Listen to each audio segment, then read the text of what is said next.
Okay. So day 5, I believe, 5 or 6 here, we're gonna do so many of these videos that we might not remember the day we're on. But we've established a bond, we've established boundaries, we've established connection, we've tested his bravery a little bit. We've touched all 6 sensitive areas. He's becoming quite catchable. This is Blue. I'm Don Jessop, and we're gonna do another 20-minute training session and show you just exactly how we walk through all the same steps all the time. We don't really change what we're doing. It just happens faster. You know, that very first session we did, it took most of the time just to create a connection, just to be able to put a halter on him. Now that's happening really quick. So our 20-minute sessions, we don't have to spend all that time. So we got a connection. We set our very first boundary. Check he's with us. We come out. And as I'm walking from here, I think that you can come in closer for sure. I think that most of the training sessions so far have happened in there. This is our first time really coming out. So I need to make sure as we walk from point A to point B that he continues to respect my space. I will bond with him quite a bit, but boundaries are going to be more important. Keep an eye on my clock. I want to make these sessions meaningful for him and for you watching, that you're not taking in a whole hour or 2 of training all at once. Sometimes people think you can't train a horse in 20 minutes. You absolutely can train a horse in 20 minutes. I pushed the button, is that bad? No, you're good. You're good. No, that doesn't affect it. You're good. Come on over. You can come in the round pen with me.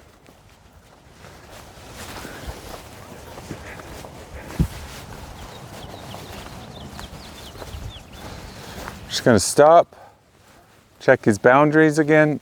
Should be able to lead a horse, and at any point in your leading, you can come in a lot closer. As soon, if I'm stopped especially, you can come right in close so people can see his face and my hands. But as soon as I want, he should go to arm's length and connect with me. If I just walk around and he's crowding me and I don't address that, he's learning about me, how I think out here in these open spaces, which means when I'm riding, if I'm not a leader setting boundaries, I'm kind of shooting myself in the foot, so to speak. So often I'll come in here, stop midway, set him to arm's length, and just remind him, like, we're still together, right? That's how we work outside his safe spaces into new spaces. So yeah, there we go. You can shut that gate.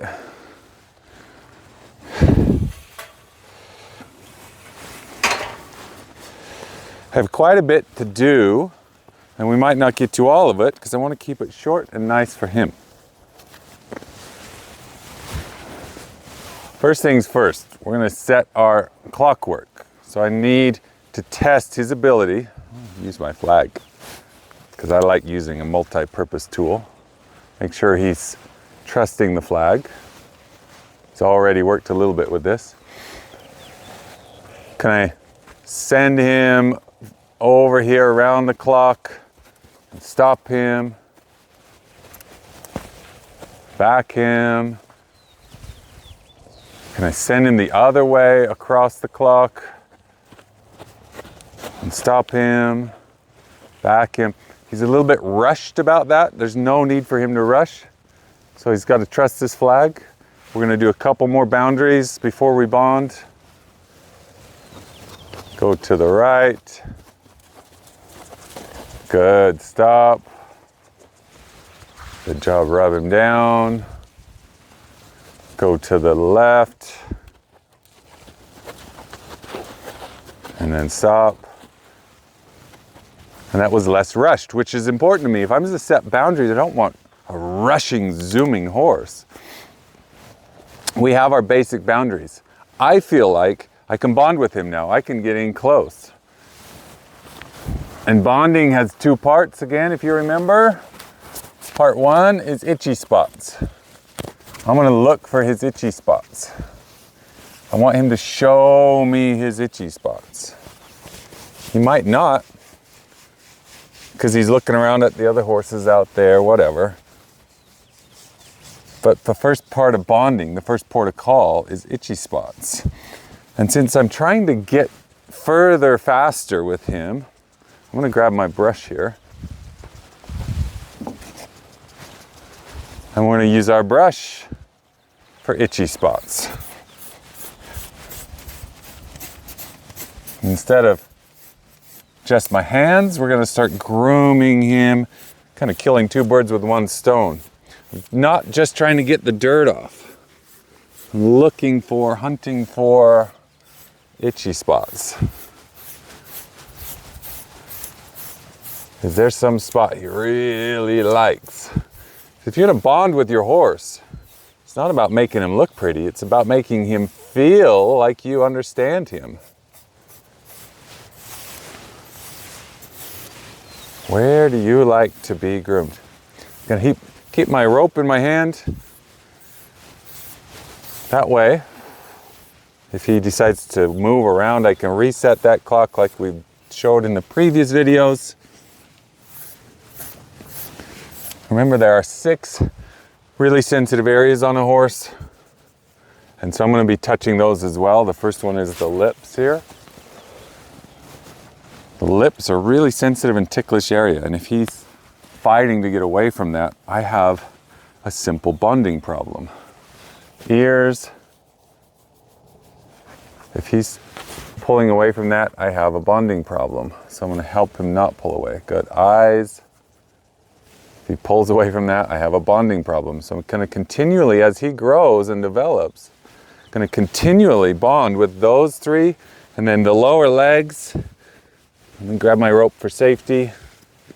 Lower legs and feet. These areas get really sensitive sometimes on some horses. He's proved to be fine with that, but I'm still gonna touch those areas every day. Under his belly, all the way back,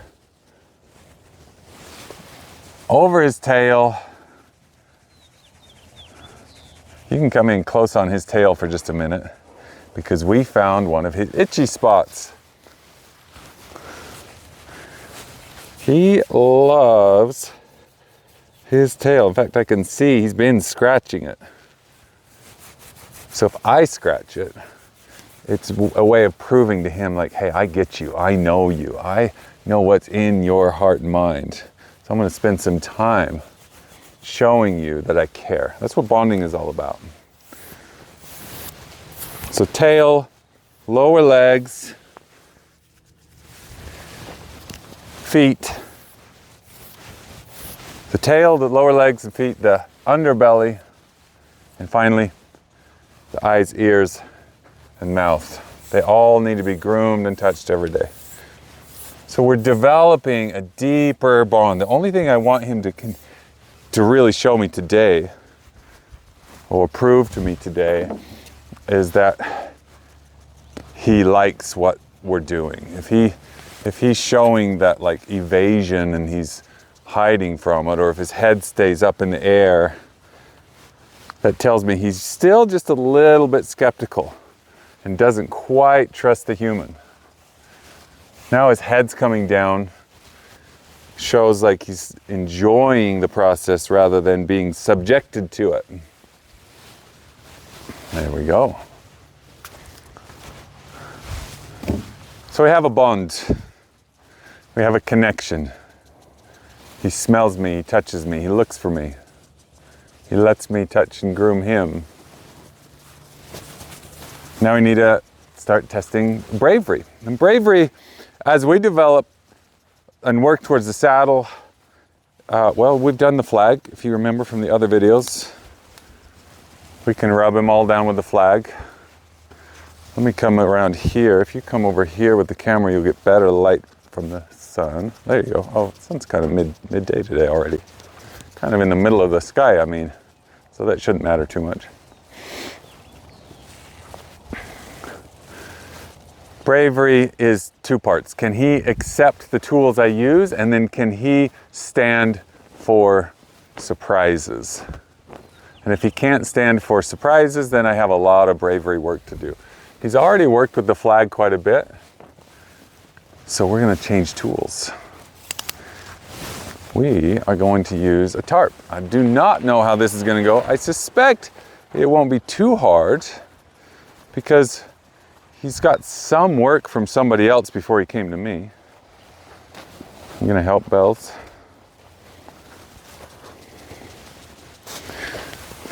The tarp, like the flag, is a grooming tool. And it's a challenge. So it's both. It has to be something hard and it has to be something friendly. So I'm going to rub him, groom him with it. Most people don't think to groom their horse with these scary tools, but Blue here needs to learn that it can touch him and it can rub him. He needs to learn to walk towards it, stand on it.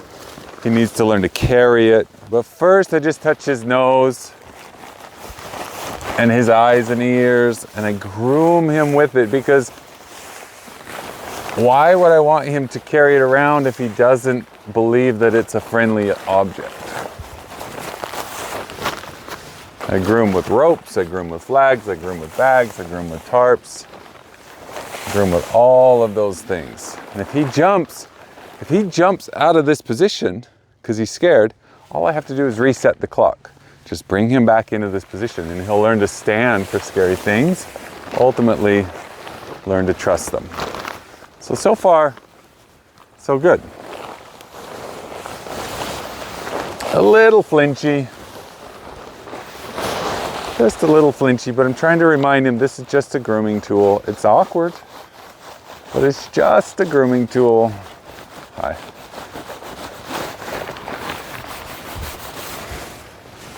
Watching the other horses today, huh? Now horses have blind spots in their vision.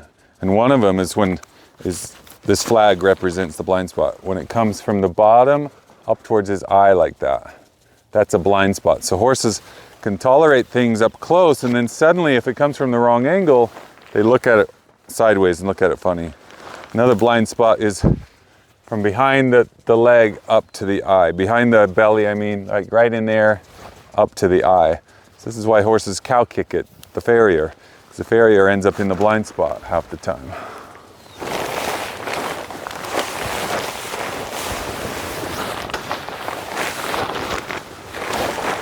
So we need to address those blind spots and don't hide from them. Okay, he's accepting that pretty good. Let's see how he carries it. I'm going to step away, and then I'm going to pull him up to me. Good. And then all I'm going to do for the next couple minutes is do my clockwork. 12 o'clock, 6 o'clock, 3 o'clock, 9 o'clock, and he's going to carry that tarp through the clockwork. Say, you went too far. Go back over to 9 o'clock here. Back off. See, rather than make it about the tarp and him carrying the tarp, I make it about the clock and him learning boundaries. I know, that's weird looking, huh? Just get right back over there to where you're supposed to be. Don't move the tarp, move him to the tarp and he can learn.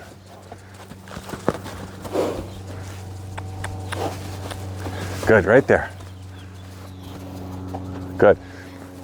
It's tricky, but it's useful to know that we're not trying only to make him brave, we're trying to make him responsive, willing to listen while the pressure is there. And the cool thing is, if the tarp falls and I return him to the scene of the crime, so to speak, then he'll learn not to run away from things that slide off his back. Rub, rub, rub. This is a friendly tool. There we go. If he can pass these tests, then maybe he can carry me. That's the primary purpose of all this. Okay? Let's go from 9 o'clock over to 6 o'clock here. Stop. Back. We're using the same communication we used to teach him to listen. Let's just, now we have this added element. Let's go all the way over to 12 o'clock here. 12 o'clock relative to me anyway. Right there, stop. So he's learning to go, stop, respond, go left, go right, listen, in spite of all that stuff that's on your back. Let's go all the way around here, all the way back over here. Stop, and good. The whole point is not to just have him circle, circle, circle carrying a scary object. The whole point is for him to learn how to respond under pressure, to go left, go right, listen to micro suggestions, and stop just running around waiting for him to figure it out. Going to kind of help him. Now we want him to address the tarp. We want him to explore it. So we're going to do a similar game. We're going to set a boundary. We're going to say, don't go this way, go that way. Go explore what's underneath your feet there. Don't come towards me. And this is one of our very first basic skills now, is we're teaching him to slide into or sand into spaces. Yeah. Good job. So he gets a big rest, he gets to hang out. It's no wonder you came for training, right? Just a little skeptical. But we know we can touch him with it, right? We've already worked on that. We know that he can accept it. But can he approach it? Boundaries, don't go left, go this way. Don't go left, go right. If he starts investigating it, I am going to be happy. If he starts, I mean, it's nice to have him walk over it, but you know what would be so much nicer is if he stopped and touched it and smelled it and tasted it and touched it with his feet and explored it. Learn, one of the important basic skills is not just to go over things or through things, but to engage in things. He connects with me really well. He needs to learn how to connect with his environment instead of worry about his environment. If he explores his environment, he'll be more confident. If he checks out and he just runs through his environment, it's not as good. So he thinks he has to go over it. I'm actually asking him to stop at the tarp and do this. Yeah, look at it. Yeah, look at it. Yes, look at it. Smell it. Good. You don't have to go over it. You don't have to do anything special. Just explore it. Say hi.